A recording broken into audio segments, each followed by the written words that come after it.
Hello again. I might be able to put everything in this video, so I hope I don't make this video too long. I'm going to explain about the reactions with different creatures of my species.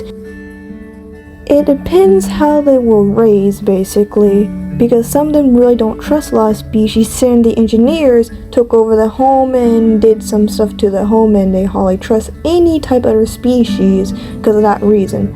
It's just depending how they were raised. Some of them can be friendly, some of them don't trust other creatures so easily. It takes them time, and it takes time to build up that trust with them. So usually they do build up trust, they become really loyal and respectful with you. They made a big celebration every 100 years with their kind to get a lot of food, and they dance a lot, they fight, because that day is important to them. Makes them feel like they are growing and getting stronger every day because of that special day. They like calling it the light day.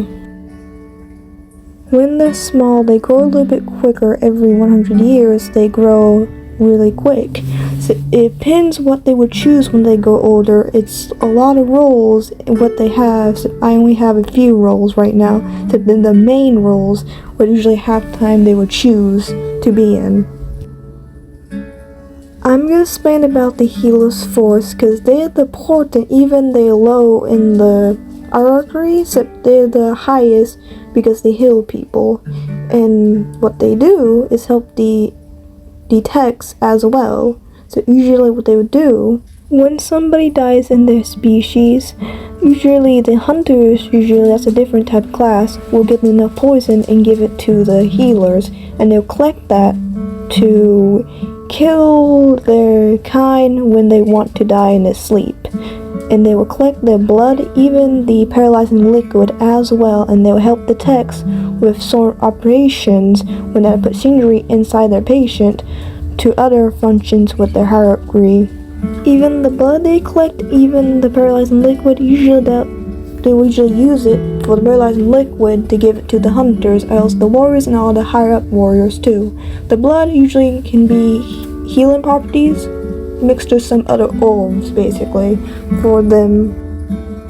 Now I'm going to explain about the techs. They're a little bit more higher up in the healers if they do more.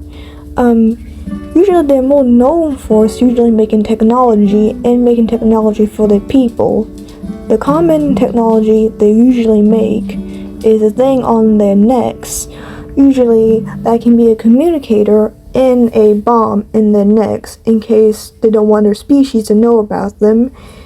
And the other thing on their hands they made, basically their weapon can back to them and make them invisible. And that's all that thing can do. And the other last thing they make is this weapon. You can turn to any weapon the user, thinks of, basically. And inside some of their armor on their wrists, they make a shield inside of a chip thingy.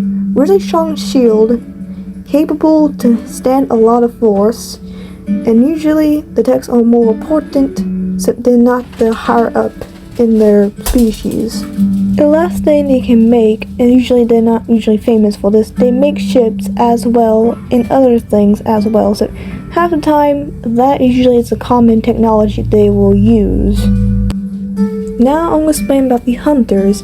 Now I'm going to explain about the usual hunters, not the higher up hunters. The higher up hunters usually don't get out a lot by their planet. Usually they stay in their planet and get food, get more stronger type of poison, they can give it to the healers.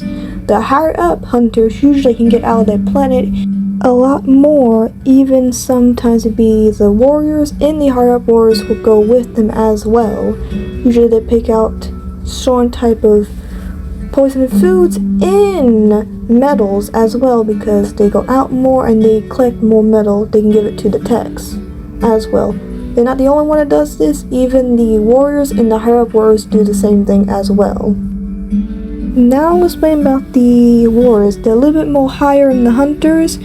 The usual warriors usually don't get out on their own. They have to do that for missions, for the leader can take them. The higher up warriors, usually they can get out of their planets and they have a mission to it anyway because they're higher up.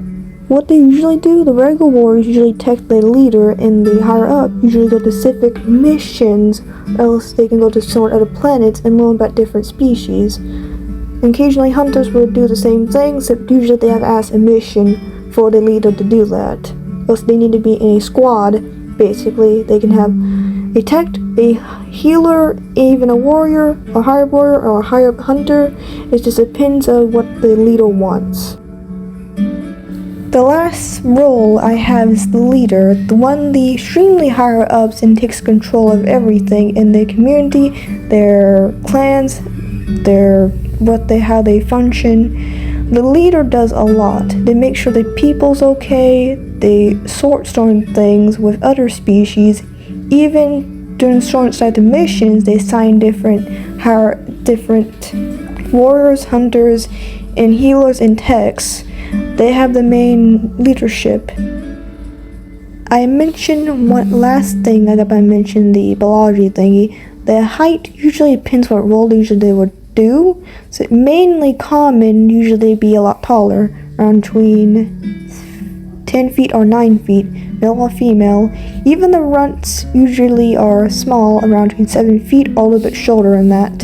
So usually they play a big role with the height and the strength, and depends what role they would choose by that. The runts usually choose tech or else healer, and usually the tall ones, the bigger ones, usually choose warrior or higher warrior or hunter or higher hunter or leader. Usually they would be bigger for that. So occasionally runts will take their roles too, so mainly occasionally they'd be the opposite, where the big ones usually take the other roles as well. So it just depends of who wants to choose what role. Sometimes they get mocked of their size a little bit, so usually they don't do that. It just depends how they were raised and how they will function when they were small. This is my last video about these creatures. I am so sorry about this has to be a long video, so I hope you guys enjoy this. And I will explain about the other creatures from that white liquid. I might have to change that name. I'll explain about them a little bit later. Right now, I hope you guys enjoyed these creatures, and thank you so much for listening.